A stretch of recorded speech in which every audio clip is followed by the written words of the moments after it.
इसमें वो लोग होते हैं जिन्हें ग्राम सभा यानी गांव के लोग चुनते हैं, जैसे सरपंच और पंच। इसे आप गांव की एक मिनी गवर्नमेंट समझ सकते हैं। और ये टेम्पररी होती है, मतलब हर 5 साल में इसके लिए चुनाव होते हैं। तो अब देखिए डिफरेंस बिल्कुल क्लियर है। ग्राम सभा यानी गांव के सारे लोग, ये परमानेंट पावर है, ये पंचायत को चुनती है।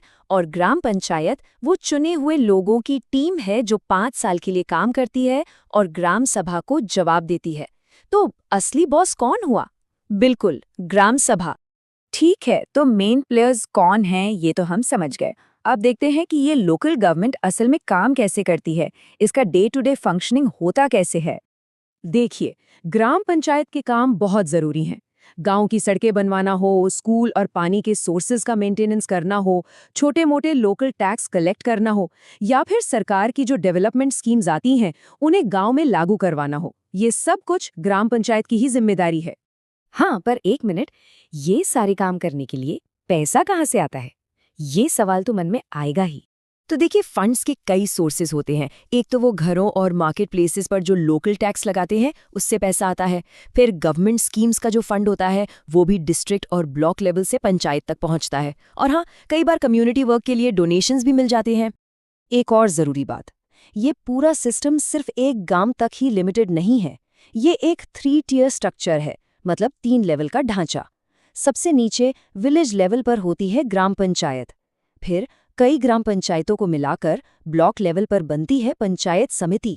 और सबसे ऊपर पूरे डिस्ट्रिक्ट लेवल पर होती है जिला परिषद। तो हमने ये तो देख लिया कि पंचायती राज क्या है और कैसे काम करता है। पर अब बात करते हैं कि ये मायने क्यों रखता है, इसका असल महत्व क्या है, ये लोकतंत्र का पहला सबक क्यों है। देखिए, सबसे ज़रूरी बात यह है कि पंचायती राज सिर्फ सड़कें और नालियां बनाने का एक मैकेनिज्म नहीं है। नहीं, ये उससे कहीं ज़्यादा है।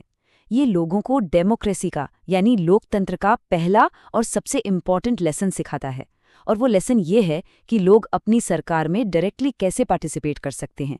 इससे होता क्या है, गांव के लोगों में पॉलिटिकल अवेयरनेस आती है। वो अपनी प्रॉब्लम्स को, जैसे हमने हरदास गांव के पानी की प्रॉब्लम की बात की, उसे खुद सॉल्व करने के लिए एम्पावर्ड फील करते हैं। वो अपनी गवर्नमेंट के काम में सीधा हिस्सा लेते हैं। और क्योंकि पंचायत को उन्हीं लोगों के सामने जवाब देना होता है, तो अकाउंटेबिलिटी यानी जवाबदेही भी तय होती है। तो कुल मिलाकर ये व्यवस्था हमारे लोकतंत्र की जड़ों को, उसकी नींव को मजबूत करती है। लेकिन जाते जाते एक सवाल छोड़ जाते हैं सोचने के लिए कि आज के समय में इस ग्रासरूट डेमोक्रेसी के सामने सबसे बड़े चैलेंजेस क्या हैं, कौन सी मुश्किलें